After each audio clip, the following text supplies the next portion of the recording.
வணக்கம். கரூர் மாவட்டம் கிருஷ்ணராயபுரம் வட்டம் சிவாயம் அப்படிங்கிற பகுதியில் திருவரங்கம் சட்டமன்ற உறுப்பினர் அண்ணன் பழனியாண்டி அவர்களுடைய கல் குவாரி ஒன்று இருக்குது. அந்த குவாரி பல வருடங்களாக செயல்பட்டு வருகிறது.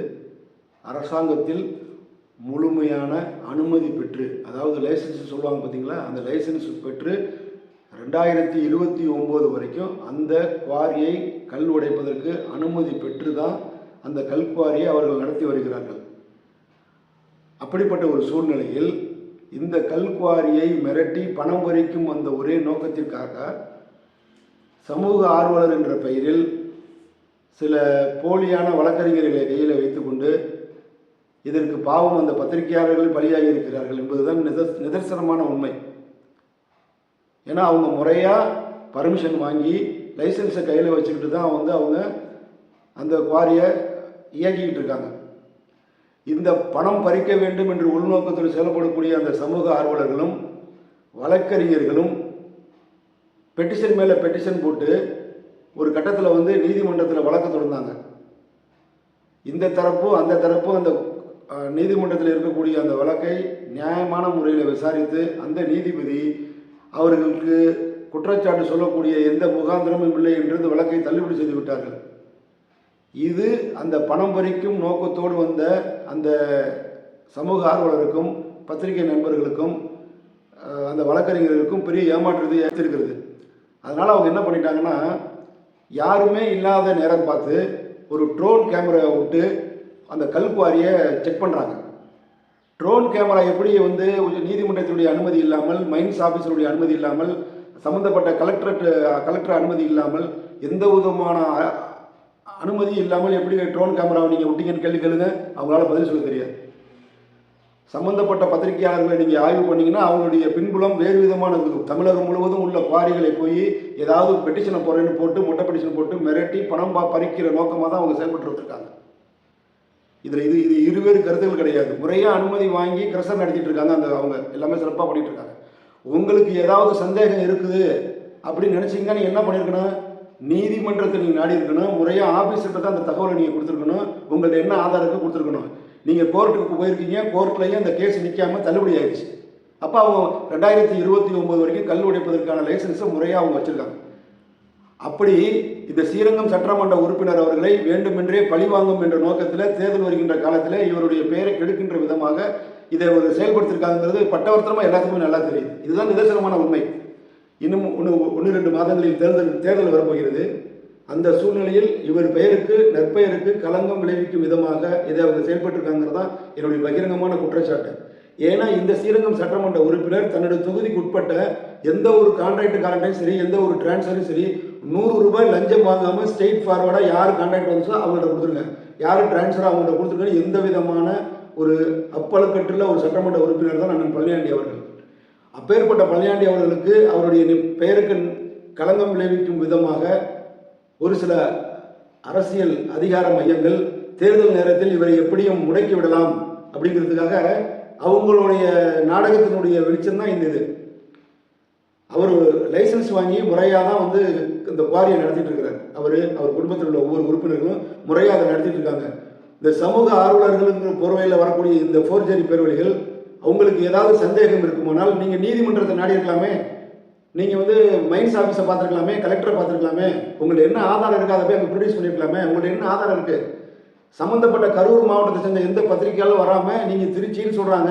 ஆனால் பத்திரிகையாளர் என்ற பெயரில் நீங்கள் உங்களை பற்றி பின்புலத்தை விசாரித்து பார்த்தா வேறு விதமான சொல்கிறாங்க. அவங்களுடைய அனுமதி இல்லாமல் இப்போ நீங்கள் ஒரு குவாரி நடத்துறீங்க, நீங்கள் ஒரு பிஸ்னஸ் பண்ணுறீங்க, உங்களுடைய அனுமதி இல்லாமல் உங்கள் பிஸ்னஸ் பண்ணுற இடத்துல போய் ட்ரோன் கேமரா விட்டு ஆய்வு பண்ணி செக் பண்ணால் நீங்கள் விட்டுட்டு போயிடுவீங்களா? இந்த அடிப்படை அறிவு இருக்கா? உங்களுக்கு யார் அந்த அனுமதியை கொடுத்தது? ட்ரோன் கேமரா உள்ள விட்டு எப்படி எடுத்தீங்க? அந்த கிரசர் நடத்திட்டு இருக்கவங்கள்ட்ட நீங்கள் சொன்னீங்களா? இல்லை அதிகாரிகள் சொல்லிட்டு வந்தீங்களா? இந்த கிரசரை ஆய்வு பண்ணுவதற்கு தேவையான அனுமதி கடிதம் உங்கள்கிட்ட இருக்கா? லெட்டர் உங்கள்கிட்ட இருக்கா? யாரையோ திருப்திப்படுத்துறதுக்காக நீங்கள் இந்த வேலை செய்றீங்க. ஏன்னா தேர்தல் வரும்போது இந்த பழனியாண்டி அவர்களை முடக்கும் நோக்கத்தில் யாரையோ திருப்திப்படுத்துவதற்காக பத்திரிகையாளர்கள் இதில் சரி செய்கிறாங்க. யாரையோ திருப்திப்படுத்துவதற்காக சமூக ஆர்வலர் என்ற பெயரில் இங்கே மோசடி செய்கிறாங்க. யாரையோ திருப்திப்படுத்துவதற்காக வழக்கறிஞர்கள் இங்கே தவறான முறையில் நடவடிக்கை எடுக்கிறாங்க. உங்களுக்கு என்ன ஆதாரம் இருக்கு, நீங்கள் கோர்ட்டுக்கு போக வேண்டியதானே, ஆஃபீஸில் பார்க்க வேண்டியதானே, உங்களுக்கு இருக்க ஆதாரத்தை போய் கொடுங்க. லைசன்ஸே இல்லைன்னு சொன்னால் 2029 வரும் முறையாக லைசன்ஸ் எடுத்து தான் அந்த தொழில் அவங்க செஞ்சுட்டு இருக்காங்க. அப்போ யாரை திருப்திப்படுத்துறதுக்காக இந்த வேலையை செஞ்சீங்க? நீங்கள் ஒரு செய்தி போடுறீங்க, உங்கள் செய்தியை தவிர எந்த செய்திக்காரங்களாவது எடுத்து பப்ளிஷ் பண்ணுறாங்களா? ஏன்னா அவங்களுக்கு தெரியும் யார் இந்த ஒளிப்பதிவாளர், யார் இந்த பத்திரிகையாளர். இவங்க தமிழ்நாடு ஃபுல்லாக எல்லா கல்ச்சர்லையும் போய் இந்த வேலையை செய்கிறாங்கிறது தமிழ்நாடு நல்லா தெரியும், எல்லா சுற்றுவாட மக்களுக்கு நல்லா தெரியும். நீங்கள் தேர்தல் நேரத்தில் மிஸ்டர் பழனியாண்டி அவர்களை பழிவாங்க வேண்டும், அவர் சார்ந்த சமுதாய மக்களை பழிவாங்க வேண்டும் என்கின்ற ஒரே நோக்கத்திற்காக பணம் பறிக்க ட்ரை பண்ணீங்க. உங்களுக்கு எந்த ஆதாரமும் முடியாது, அவங்க முறையாக அதை செயல்படுத்தியிருக்காங்கிறது உங்களுக்கு நல்லா தெரியுது. அப்போ அவருடைய பெயரை ஏதாவது கெடுக்கும் விதமாக நீங்கள் செய்றீங்க. இதான உங்களோட நோக்கம். யார் அனுமதி கொடுத்தது? அவர் தொழில் நடத்திட்டு இருக்க இடத்துல போய் ட்ரோன் கேமரா உள்ள விட்டு ஆய்வு பண்ணுறதுக்கு யார் இந்த அனுமதி கொடுத்தது? கொஞ்சம் கூட சிந்திக்க மாட்டீங்களா? ட்ரோன் கேமரா எப்படி நீங்கள் விடலாம்? உங்களுக்கு அந்த அதிகாரம் யார் கொடுத்தது? கோர்ட்டில் பர்மிஷன் வாங்கிட்டு ட்ரோன் விட்டீங்களா? மைன்ஸ் ஆஃபீஸில் வச்சு அனுமதி கொடுத்தீங்களா? ட்ரோன் கேமரா செக் பண்ணி பார்த்தீங்களா? இல்லை கலெக்டர் ஆஃபீஸில் முறையான அனுமதி பெற்று பண்ணீங்களா? உங்களுடைய நோக்கம் என்னன்னா பணம் பறிக்கின்ற ஒரே நோக்கம்.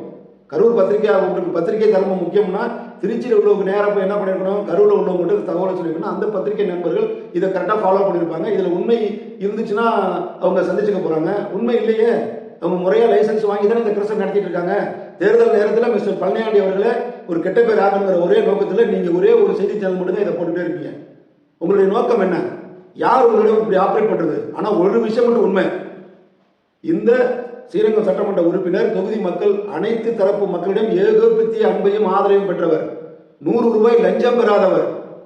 அவருடைய பெயருக்கு களங்கம் விளைவித்து அவருடைய பேரை ஏதாவது டேமேஜ் பண்ணணுங்கிறதுக்காக, யாரோ ஒருத்தரை திருப்திப்படுத்தணுங்கிறதுக்காக அவங்க கொடுத்த அசைன்மெண்ட்ல தான் நீங்க ஒர்க் பண்றீங்க. ஏன்னா இந்த கிட்டத்தட்ட நான் கேள்விப்பட்ட வரைக்கும் 2 வழக்கறிஞர்கள் என்ற பேரை 2 பேரு, சமூக ஆர்வலர்னு ஒருத்தர், பத்திரிகை நண்பர்களை நீங்க பலியாக்கணுங்கிறதுக்காக அவங்களை கூட்டிட்டு வந்தாங்க. பத்திரிகை நண்பர்கள் யோசிக்க வேணாமா? கரூர்ல எத்தனையோ பத்திரிகை நண்பர்கள் இருக்காங்க, அவங்களெல்லாம் விட்டுட்டு நம்மளை கூப்பிடுறாங்களே, அப்ப நீங்களே இதுக்கு உடந்தையா? பத்திரிகையாளர் என்ற பெயர்ல நீங்களும் அவங்க உடந்தையா? அவங்க பணம் பறிக்கின்ற நோக்கம். தமிழ்நாடு ஃபுல்லா எல்லா குவாரிகளுக்கும் இதான் அவங்க பண்ணிட்டு இருக்காங்க. அரசாங்கத்திடம் முழுமையான 2029 வரைக்கும் கல் உடைப்பதற்கு தேவையான அனுமதி பெற்று தானே தொழில் நடத்திட்டு இருக்காங்க. நீங்க யாரு எக்ஸ்ட்ரா போய் அவங்க இல்லாத நேரத்தில் நீங்க மட்டும் ட்ரோன் கேமரா உள்ள விட்டு செக் பண்ற அதிகாரம் உங்களுக்கு யாரு கொடுத்தது? அந்த தப்பை நீங்க உணரவே மாட்டீங்களா? அந்த முறையா சட்டப்படி நியாயப்படியெல்லாம் நீங்க அணுகியிருக்கணும். இதுதான் உண்மை. அனைத்து தரப்பு மக்களிடமும் ஏகோபித்திய ஆதரவு பெற்ற ஒரே உறுப்பினர் அண்ணன் பழனியாண்டி அவர்கள். அவருடைய நற்பெயருக்கு கலைஞம் விளைவிக்குங்கிற ஒரே நோக்கத்தில் தான் நீங்க செயல்படுகிறத நான் பகிரங்கமாக குற்றம் சாட்டுகிறேன். நீங்க சட்டப்படியே வரல, நீங்க நீதிமன்றத்தை நாடிக்கீங்க. நீதிமன்றம் உங்க தரப்புல எந்த விதமான ஆதாரங்கள் இல்லைன்னு நீங்க போட்ட கேஸை தள்ளுபடி பண்ணிடுச்சு. அதுக்கப்புறம் நீங்க என்ன பிளான் பண்ணிருக்கீங்க? இதை கேமரா வந்து ட்ரோன் கேமரா உள்ள விட்டு அதை ஆய்வு பண்ணிருக்கீங்க. யார் உங்களுக்கு அந்த அதிகாரம் கொடுத்தது? அதை நீ யோசிக்கலையா? பத்திரிகை நண்பர்களுக்கு அடிப்படை அறிவே கிடையாதா? ஏன் கரூர்காரங்க இல்லையா? நீங்க திருச்சியிலேருந்து எதுக்கு அங்கே போயிருக்கீங்க? உங்களுடைய நோக்கம் வேற. திருப்பி சொல்றேன், அவருடைய நற்பெயருக்கு களங்கம் விளைவிக்கின்ற ஒரே நோக்கத்தை தான் அதை செஞ்சிருக்கீங்க. ஒன்றும் பண்ண முடியாது. சட்டப்படி சந்திக்க அவர் தயாரா இருக்கிறார். சட்டப்படி சந்திப்பதற்கு அவரும் அவர்கள் குடும்பமும் எந்த தவறும் செய்யாதவர்கள். முறையான அனுமதியை பெற்று கல் உடைக்கிற தொழிலை செய்து கொண்டிருக்கிறார்கள்.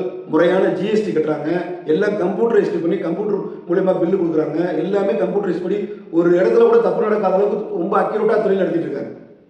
அப்பேற்பட்ட நீங்க இந்த தேர்தல் நேரத்தில் இவருடைய பேரை அசிங்கப்படுத்தி இவருக்கு ஏதாவது ஒரு தர்ம சங்கடத்தை உருவாக்கணுங்கிற ஒரே நோக்கத்திற்காக செயல்பட்டு இருக்கீங்க. இது வன்மையா கண்டிக்கக்கூடியது. அனைத்து தரப்பு மக்களிடம் ஜாதி பார்க்காமல், மதம் பார்க்காமல், ஏழை பார்க்காமல், பணக்காரன் என்று பார்க்காமல் அனைத்து தரப்பு மக்களையும் எல்லாத்தையும் ஒரே போல பாவித்து ஒரு அன்பா ஒரு கட்டி வச்சிருக்கிறார், அன்பு கோட்டையில கட்டி வச்சிருக்கிறார். அப்பேற்பட்ட ஒரு நல்ல மனிதரை பேரை கெடுக்கின்ற ஒரே விதமாக செயல்பட்டுக் கொண்டிருக்கிறீர்கள். அதை அவர் சட்டப்படி சந்திப்பார். உரியவர்கள் தண்டிக்கப்படுவார்கள் என்பதை தெளிவு. தர்மத்தின் வாழ்வுதனை சூதுகவும் தர்மமே வெல்லும். இதை பார்க்கிற ஒவ்வொருத்தரும் கண்ணால் காண்பதும் பொய், காதால் கேட்பதும் பொய், தீர விசாரிப்பதே மெய் என்கின்ற இந்த வசனத்தின் அடிப்படையில் நீங்கள் ஆய்வு பண்ணி பாருங்க. யாரையோ திருப்திப்படுத்துறதுக்காக ஒரே செய்தி சேனல்ல எல்லா பக்கமும் இந்த செய்தி போய்கிட்டே இருக்கிற மாதிரி போய் எதிர்கட்சி தலைவர்கிட்ட ஆளுங்கட்சி நபர்கள்ட்ட எல்லாம் போற மாதிரி ஒரு செய்தி பண்றீங்கன்னா உங்களுடைய நோக்கம் என்ன? நீங்க என்ன நோக்கத்திற்காக இந்த வேலையை செஞ்சீங்களோ கோர்ட்ல உங்களை வழக்க தள்ளுபடி பண்ணிட்டாங்க. அப்ப இவருடைய பேரை கெடுக்கணுங்கிறதுக்காக யாரோ ஒருத்தருடைய தூண்டுதல் பேர்ல இதை செய்திங்கிறது நல்லா தெரியுது. அவரையும் உங்களையும் சட்டப்படி எதிர்கொள்ள நாங்கள் தயாராக இருக்கிறோம். எங்கள் அண்ணன் யாருக்குமே ஒரு சின்ன மனசுல எந்த விதமான வருத்தம் இல்லாமல் அனைவரோடும் இன்முகத்தோடு ஜாதி பார்க்காமல், மதம் பார்க்காமல், ஏழை பணக்காரன் என்று பார்க்காமல் அனைவரோடும் அன்போடும் பண்போடும் பழகக்கூடிய ஒரு சட்டமன்ற உறுப்பினரை தேர்தல் நேரத்தில் ஏதாவது செய்து விடலாம் என்று நினைக்கிறீர்கள். உங்கள் பகல் கனவு பலிக்காது. சட்டப்படி எதிர்கொள்வார். நீதி வெல்லும், நியாயம் வெல்லும்.